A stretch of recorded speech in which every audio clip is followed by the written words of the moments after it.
35. Como os símbolos cotidianos dependem desse consenso em torno da interpretação, é muito comum que, quando usamos em um contexto diferente do original, eles sejam interpretados de formas completamente diferentes da convenção da cultura que lhes deu origem. Isso porque, ao saírem de sua cultura original, podem ir parar em lugares onde não há essa convenção sobre como ele deve ser interpretado. Então, o que acontece é que as pessoas tendem a dar o sentido mais apropriado ao seu próprio contexto.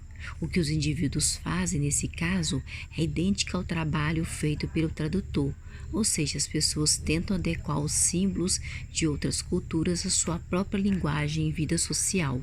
Ou seja, quando se adota símbolos de outras culturas, de outras convenções sociais, a tendência é que as pessoas façam esforço para adaptar os significados possíveis desse símbolo à sua própria realidade.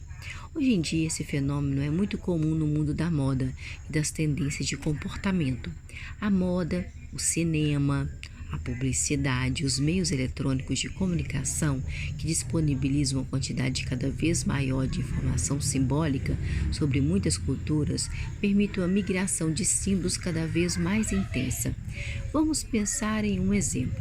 O modismo que envolve atualmente a tatuagem faz com que seus adeptos se especializem em buscar inspiração para traçados e desenhos originais nas tribos e povos que utilizavam a tatuagem há séculos. Um desses povos é os Maoris, que habitam na Nova Zelândia e são conhecidas pelo costume milenar de utilizar a tatuagem facial como uma forma de comunicar o seu nome e sua linguagem ancestral. São traços geometricamente complexos desenhados no rosto das pessoas e são chamados de moco. Muitos jovens norte-americanos têm aderido a esse costume, tatuando toda a área do rosto. A esse tipo de prática, um jovem chefe maori chamado George Nuko traz seu ponto de vista em entrevista à National Geographic, que diz: chefe maori fala de tatuagens faciais e orgulho tribal. National Geographic News, 14 de outubro de 2003. George Tamihana Nuku é um orador notável, entusiástico do orgulho emergente entre muitas culturas indígenas ao redor do mundo. Sua tatuagem facial elaborada, ou moco, distintamente o identifica como membro de uma tribo maori, um homem, isto é, cuja própria identidade está indissoluvelmente ligada a seus antepassados e suas tradições seculares. Como você responderia aos não nativos que estão usando alguns dos desenhos que são similares ao moco? Se você não vive aquilo que está em você, então isso é apenas um desenho, não é um moco. Antes de mais nada, o moco, vem da sua linguagem. Ele define quem são ou eram seus pais e seus avós desde o princípio dos tempos. Isso é só a primeira coisa. Mitchell, 2003. Vamos avaliar melhor essa situação do ponto de vista de um nativo maori. Os significados de uma tradição são reduzidos a um desenho, pois deixaram de transmitir seus símbolos originais. Já para os jovens modernos das grandes cidades, que optam por reproduzir esse costume em outro contexto, fazer uma tatuagem tribal no rosto pode significar que ele não se sente alguém comum, parecido com a maioria do seu grupo. E ao expressar sua identidade, procura se diferenciar da massa.